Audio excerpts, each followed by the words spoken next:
Let me tell you a story. A story about the hidden world that exists behind everything we see. All over the world, countless, powerful organizations operate in the shadows. Some control vast amounts of money, others control influence and power. But what makes this story different is that every one of those organizations fears a single man. That man is Peter, and the story immediately twists expectations. Because the legendary assassin that the entire underworld fears is now just a senior citizen in his 60s. For decades, Peter was a ghost in the assassin world. No one could find him, no one could track him, and most importantly, no one could kill him. The underworld talks about him like a myth. After devoting his entire life to the company, Peter has now become their target. They're not honoring him, they're hunting him. One thug even laughs and says that no one has ever managed to find Peter, let alone kill him. But the irony is almost unbelievable, because the man they're searching for is already standing right in front of them. The tension rises quickly. Peter is recognized, mocked, and challenged, but the story doesn't build him up through flashy speeches or dramatic threats. Instead, it shows the fear and disbelief on everyone else's faces. The reactions of the people around him say everything, and just when the tension reaches its peak, the story suddenly rewinds. 3 months ago, Peter is given the truth about his condition. His health is gone, and the diagnosis is brutal. He only has 3 months left to live. For most people, a moment like that would be devastating, but Peter's reaction tells you everything you need to know about him. He says he isn't afraid of dying. After all, he devoted 50 years of his life to that company. And because of that, he believes he has already lived a completely fulfilled life. Then the story shifts back to the present, and the legendary assassin is now living a quiet life, working inside a small used bookstore. To anyone passing by, he looks like nothing more than an elderly shopkeeper, just another old man running a quiet business. One day, a young girl walks into the store. She politely asks if he has a middle school textbook. Peter greets her warmly. He talks to her like any ordinary bookstore owner would talk to a customer. There's no sign of the legendary assassin here, just a kind old man helping a student. But as their conversation continues, something interesting happens. Peter starts figuring things out about her almost instantly. Small details most people would never notice. He realizes she's a student from the nearby school, and he also realizes that the book she's looking for is actually for her younger sibling. The girl tries to downplay it, but Peter sees right through her. He gently tells her that she doesn't need to hide how much she cares. Then the conversation takes on a quieter, heavier tone. Peter reflects on how long he has been alive.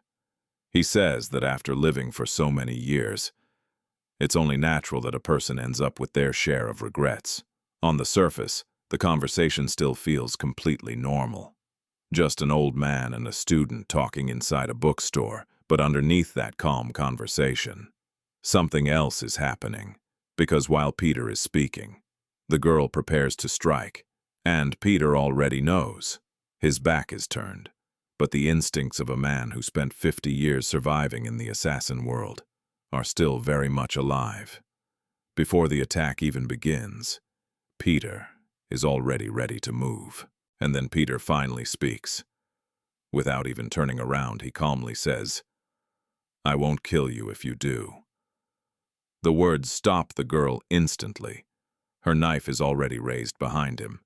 The attack should have been perfect, yet somehow he knew. A chill runs down her spine. How did he know? Peter slowly explains. He knows every single student who attends the nearby school, every face, every regular customer. If she had really been a student, she wouldn't have needed to ask the questions she did. From the moment she stepped into the store, Peter already knew something was wrong. Behind his back, he is already holding something in his hand. A rope, prepared, ready to react. The girl's confidence begins to collapse. A single thought echoes in her mind. He caught me. And then Peter explains the final detail that gave her away. Something incredibly small, a smell, the faint scent of bloodshed. Peter has spent 50 years surrounded by violence. For someone like him, that smell is impossible to mistake. It's the scent of someone who has already taken lives. So from the moment she walked into the bookstore, Peter already knew what she was. Instead of attacking her, Peter gives her a chance to walk away, but the realization only makes the girl angrier, because she now understands something humiliating. From the very beginning, Peter has been completely in control. To her, it feels like he's been toying with her, so she tightens her grip on the knife and finally commits to the attack. But the moment she moves forward, a terrifying thought flashes through her mind. What is this feeling? I'm the one holding the knife. So why does it feel like I'm the one about to die? Peter slowly turns around. The moment their eyes meet, the entire atmosphere changes. The pressure coming from him is overwhelming. The girl instinctively flinches, but Peter doesn't attack. Instead, he calmly unties the rope from the stack of books he prepared earlier. Then he hands them to her. Just take the books. Peter tells her he knows she wasn't lying about having a younger sibling. After 50 years in this line of work, he can tell what kind of person someone is just by looking into their eyes. For a moment, the tension inside the bookstore disappears. But Peter suddenly senses something else. Another presence, another attack. Inside their organization, there is a rule. If a volunteer fails their mission, the next step is simple. Eliminate both the target and the volunteer. Peter reacts instantly. He grabs the girl and pulls her down. In the next second, glass explodes. 2 armed assassins burst through the window. Gunfire erupts inside the bookstore. The second team has arrived. Bullets tear through the shelves. Books scatter across the floor. The attackers fire without hesitation. Their orders are clear. Kill everyone involved. In the chaos, the girl notices something horrifying. Peter has been shot. A bullet tears into his stomach. Even the legendary assassin couldn't avoid every attack. But Peter keeps fighting, even wounded. He grabs a gun and fires back. The quiet bookstore turns into a battlefield. One of the assassins suddenly grabs the girl and pulls her close, using her as a hostage. Peter stops, just for a moment, but that moment is enough. Another figure steps into the room. This one feels different, bald, covered in octopus tattoos. His presence alone changes the atmosphere. He introduces himself. Code name, Octoman, an informant sent directly by the boss. He studies Peter carefully, almost with admiration. Peter's reputation is legendary, a man who accomplished more assassination missions than anyone else. But Octoman calmly delivers a cruel truth. Even legends can't escape cancer. The boss has been nervous because of you. And Peter finally asks the question that matters most. What does the boss gain from killing me? And with that question, the situation becomes even more dangerous. Because if the boss truly fears Peter, then this assassination attempt is only the beginning. And Octoman wastes no time proving that point. He looks down at Peter with a twisted smile and begins explaining the situation. Right now, thousands of people across the world are after Peter's life. Because the bounty placed on his head is enormous, 7,600,000,000 won, roughly 7.6 million US dollars. For the assassin underworld, that kind of money is irresistible. Peter hears the number and immediately recognizes it. That amount was supposed to be the money waiting in his own bank account, the payment he earned after devoting his entire life to the organization. Octoman confirms it without hesitation. Exactly. The money Peter was supposed to receive for sacrificing his body and his life to the job has now become the reward for killing him. and Octomon clearly has no intention of letting that opportunity slip away. A wild grin spreads across his face. $7.6 million. Why would anyone walk away from that kind of easy money? So he steps forward and casually suggests that Peter should simply let him kill him. Before Peter can even respond, Octomon suddenly punches him straight in the face. Peter crashes to the ground. Octomon's henchmen immediately join in. They surround him and begin beating him mercilessly. To them, the fight is already over. They mock him while continuing the assault. After all, Peter is already dying anyway, so why make things difficult? Why struggle at all? Eventually, they drag Peter into another room and throw him onto the floor. His body slams against the ground. Blood spreads beneath him. One of the henchmen glances at him and shrugs. He thinks Peter might already be unconscious. Honestly, he was nervous before coming here. After all, this was supposed to be the legendary assassin Peter. But seeing him now, the mission feels laughably easy, so they prepare to finish it. But when they pull back the curtain, Peter slowly lifts his head, blood running down his face, and then he smiles, calmly. He tells them he has a small gift for them, before anyone can react. Peter tosses something toward them, a flare bomb. Octomon's expression changes instantly.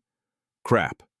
The next moment, a massive explosion erupts inside the bookstore. Smoke and fire fill the room. Shelves collapse. Glass shatters everywhere. When the henchmen finally recover and rush back inside, Peter is gone. Octomon realizes what happened immediately. Even while injured, Peter had lured them toward the back of the shop and used the explosion to escape through the rear door. But the damage he took was severe. Peter was bleeding badly. He couldn't have gone far. Octomon quickly orders his men to spread out and find him. Meanwhile, outside the bookstore, the rain begins to pour. Thunder rolls across the sky, and not far from the shop, Peter collapses onto the ground in a deserted playground. Rain soaks through his clothes as he struggles to breathe. Blood mixes with the rainwater beneath him. His body trembles from the pain. Peter looks down at his hands. His fingers are crushed, barely moving, and for the first time, he admits something to himself. He couldn't even put up a proper fight. The truth is unavoidable now. His body has aged, the cancer is spreading, and the legendary assassin who once terrified the entire underworld can barely stand. As he lies there in the rain, his thoughts begin drifting back through his life. When he looks back at it now, that organization was his entire world. When other children were learning to write with a pencil, Peter was already learning how to shed blood. While other kids were playing, he was training with knives, practicing again and again until violence became second nature. When teenagers were nervously talking to their first crushes, Peter was learning how to wiretap phone calls, listening to conversations until his ears rang. Bruised, beaten, covered in blood, but still training. While young adults were going on their first dates, Peter was already working as a spy, carrying out missions in freezing foreign countries. And while others were getting married and building families, Peter was fighting on battlefields, facing terrorists, risking his life again and again. Decades of his life completely devoted to the organization. But everything changed when the new boss took over. To the new leader, Peter wasn't a legend. He was an old man, a dying assassin who had grown soft, and someone like that had no place in the organization anymore.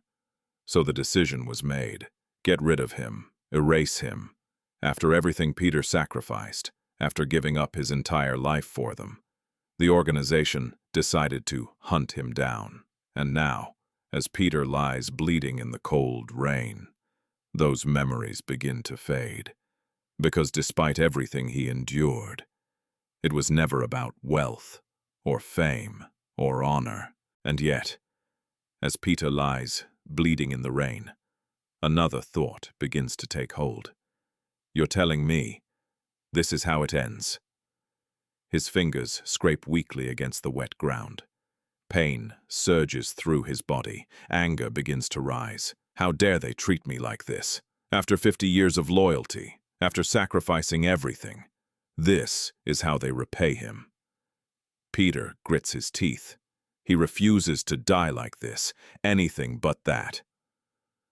But then another thought crosses his mind. The money. 7,600,000,000 won. The payment that was meant to be his. And as his thoughts drift, a memory suddenly appears. A girl, tears running down her face, someone holding her back as she cries. The image flashes through his mind, and for the first time, tears run down Peter's face as well. Then his strength finally gives out. His body goes limp, and Peter passes out in the rain. The camera pulls back, leaving the legendary assassin lying motionless in the storm. Meanwhile, in another part of the city, Octoman's men gather inside their hideout. Bright lights fill the room. The atmosphere is relaxed, almost casual. Two henchmen stand in the kitchen cooking, complaining about the mission. They slam their utensils down in frustration. They were so close. If they had killed Peter tonight, they would already be rich. $7.6 million. Enough to change their lives forever. One of them scoffs. It's ridiculous they're offering that much money just to kill some old geezer. Sure, Peter might have been a legend once, but in the end, money makes everyone the same. The other man nods while stirring the pot of stew. He says he even threw away his kickboxing career to become an assassin. But once he collects that bounty, everything will change. He'll turn his life around. Maybe he'll even cook Peter in the same pot they're using now. The two men laugh, completely unaware of what's about to happen. Because suddenly, a shadow appears in the doorway. One of the men freezes. Who the hell? Both of them turn, and their expressions change instantly. Standing in front of them is Peter. But something is wrong. This isn't the frail old man they fought earlier. This Peter looks young, strong. The wound in his stomach is still there, but his body has recovered. The henchmen stare in disbelief. At first they think it's someone wearing the same clothes, but the presence in front of them says otherwise. Peter looks around calmly. Even he seems unsure what happened. He simply woke up like this. But the henchmen quickly lose patience. One of them grabs Peter by the shoulder and shoves him. This is no place for some random kid. Get out. Peter doesn't move. Instead, he places his hand firmly on the man's arm and calmly replies, "Listen carefully, young man. I'm exactly where I need to be." Then he gives a simple order. "Take me to Octoman." The two henchmen glance at each other. One of them smirks. So this guy is in the business too. But if he's a rival assassin, he's not leaving this place alive. Without warning, one of them throws a punch at Peter's face. But something strange happens. The man freezes. Because Peter has already caught his fist, bare-handed. The henchmen stare in shock. He didn't even use a weapon, just his bare hand. The attacker's thoughts race. "You're telling me this guy is the legendary Peter?" Peter answers calmly. "Yes, I am." Then he tightens his grip. Bones snap. The man screams as Peter crushes his fist. But before the fight can end, the second attacker lunges forward with a knife. Peter moves instantly, a blur of strikes. The knife drops to the floor. The attacker stumbles backward. The first henchman grabs the fallen knife with his ruined hand. Rage fills his eyes. "Who the hell are you?" Peter watches them calmly, then begins explaining. "In our world, fighters are divided into classes. Those who can only use bladed weapons are third class. Those who can use many weapons are second class. But first-class assassins are different, because they can turn anything into a weapon." Peter reaches into the boiling pot beside him and pulls something out, an octopus tentacle. The henchmen stare in disbelief, but before they can react, Peter snaps the tentacle like a whip. The knife flies out of the attacker's hand. The tentacle wraps around his neck. The man begins choking instantly. Peter spins him through the kitchen, crashing him into shelves, tables, everything around them. Then in one final motion, Peter flips him upside down and slams him headfirst into the boiling pot. The room erupts in chaos. Stew splashes everywhere. Smoke rises toward the ceiling vents. Moments later, the kitchen falls silent. One henchman lies bleeding on the floor. The other twitches weakly, barely conscious. He stares at Peter in terror. "Who are you?" Peter ignores the question. Instead, he picks up something from the floor. The photograph. The only picture ever taken of him. The image of the old Peter. The face with a 7,000,000,001 bounty. Peter studies the photo quietly. 7,600,000,001. Thousands of people are after your blood. Peter slowly smiles. So this is the only evidence of my face. For decades, Peter was the greatest assassin in the business.